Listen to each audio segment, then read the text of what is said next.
나는 3년간 사귄 여자친구와 결혼했다. 평탄한 신혼 시절을 보내다가 비밀이 생기고 말았다. 요즘 내가 가장 믿고 의지하는 사람은 바로 아내의 이모이다. 남들에게는 이야기할 수 없어 인터넷 게시판에 고백해보겠다. 오빠들, 좋아요, 구독, 알림 설정까지 부탁드려요. 나는 대학교 졸업반일 때 한 회사에서 인턴 사원으로 근무했고 아내를 그곳에서 만나게 되었다. 아내는 나보다 1살 어리지만 내 사수였다. 젊은 20대 남녀가 종일 함께 하다 보니 자연스럽게 연인이 되었다. 참하게 생긴 아내는 똑부러지게 일을 잘했다. 주변 동료들에게도 인기가 많았지만 흔들림 없이 나만 좋아했다. 아내는 막내 이모와 자취를 했고 자연스럽게 막내 이모와도 데이트를 했다. 이모는 30대 후반이었는데 골든 미스였다. 증권사에서 일하면서 재테크도 잘했다. 우리는 연애 기간이 길었던 만큼 중간에 헤어졌다가 다시 만나게 되었는데 중간 역할을 해준 분은 아내의 이모였다. 이모는 연애는 많이 했는데 결혼 생활은 싫다고 주장하는 사람이었다. 풍부한 연애 경험을 바탕으로 아내와 내 사이를 이어줬고 우리는 다시 만나 부부의 인연이 될 수 있었다. 이모는 방 하나에 운동기구를 배치해 규칙적으로 운동했고 몸에 좋은 음식만 먹었다. 일도 잘하고 자기 관리를 잘하는 이모는 배울 게 참 많은 분이었다. 솔직히 외모로 따지면 이모가 더 예뻤다. 이국적인 외모의 능력까지 있으니 예전엔 인기가 많았는데 요즘은 어떤 남자도 만나기 싫다며 본인을 위해 투자하는 게 좋다고 했다. 아내의 부모님은 지방에 계셔서 만날 기회가 많이는 없었는데 근처에 사는 이모와는 많이 만나게 되었다. 아내는 결혼한 지 1년 만에 임신을 했다. 이모는 이 나이에 손주를 보게 되었다며 기뻐했고 함께 외식을 하기도 했다. 아내는 출산 전까지 회사에 다니겠다고 했고 이모는 임신한 조카가 안쓰러워 반찬을 만들어 오기도 했다. 우리는 이모와 한 가족처럼 지냈다. 내가 야근하는 날에는 이모가 신혼집으로 퇴근해 저녁을 같이 먹기도 하고 주말에 함께 영화관에 가기도 했다. 누가 들으면 처이모와 그런 관계를 유지하는 게 가능하냐고 하는데 나는 이모와 같이 지내는 게 전혀 불편하지 않았다. 배울 점이 많은 분이고 누님같이 의지할 수 있어서 좋았다. 우리 집은 3형제인데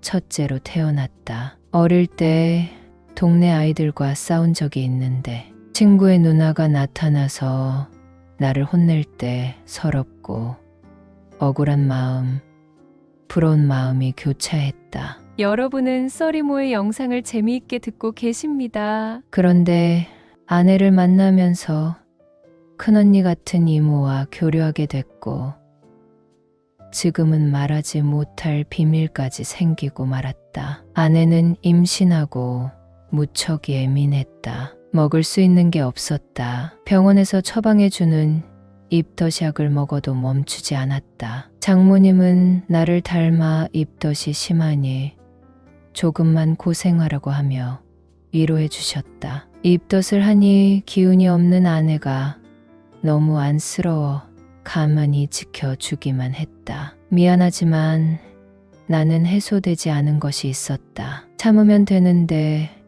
그날 일이 생기고 말았다. 아내는 입덧 때문에 집에 혼자 있기 힘들어 친정에 내려가 며칠 쉬겠다고 했고 이모는 아내가 내려간 것도 모르고 반찬을 싸들고 집에 왔다. 반찬만 주고 집에 가겠다고 했지만 그날따라 이모가 왜 그렇게 예뻐 보이던지.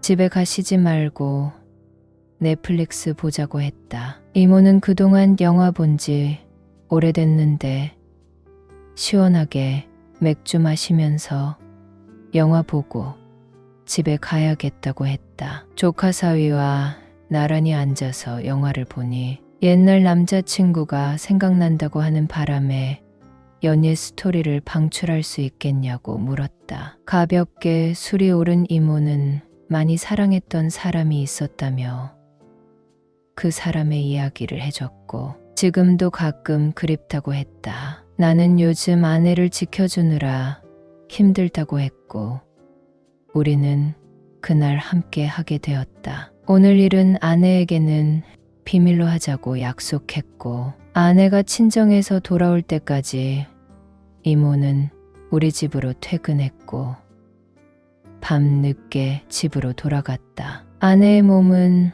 어느 정도 안정기에 들었고 귀여운 아기의 태동도 느껴졌을 무렵 이모 집에 도둑이 들었다. 과학수사대까지 와서 수사를 했지만 범인을 잡기는 쉽지 않았다. 이모는 무서워서 집에 들어갈 수 없다고 했고 아내는 이모와 같이 살자고 부탁했다. 나는 당연히 그래도 된다고 했고 이모 집에 남은 전세 기간 동안 우리 집에서 같이 살기로 했다. 아내는 임신 후 잠이 많아졌고 이모와의 아슬아슬한 관계는 지속되었다. 아내가 눈치채지 않게 분위기를 만들었고 아내는 출산 후 친정에 내려가 몸조리를 하게 되었다. 이모는 나를 잘 챙겨주었다. 아내는 몸이 약해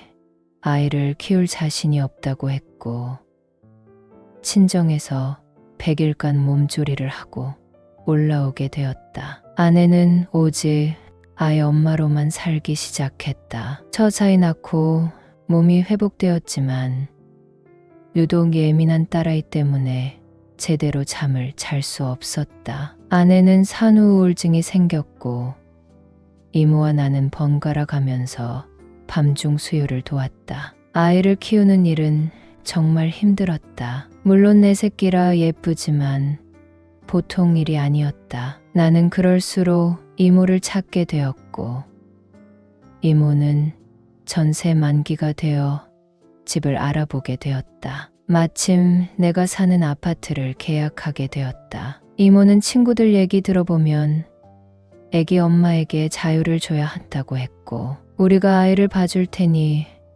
주말에 친구를 만나고 오라고 독려했다. 아내는 그동안 못 만났던 친구들과 시간을 보내고 오면서 활기를 되찾았다. 이모는 조카에게 자유를 주고 우리는 자연스럽게 만남을 가질 수 있으니 일석이조라며 좋아했다. 하지만 언제까지 아내에게 죄를 짓고 살아야 할지 모르겠다. 요즘 내가 가장 믿고 의지하는 사람은 바로 이모이기 때문이다.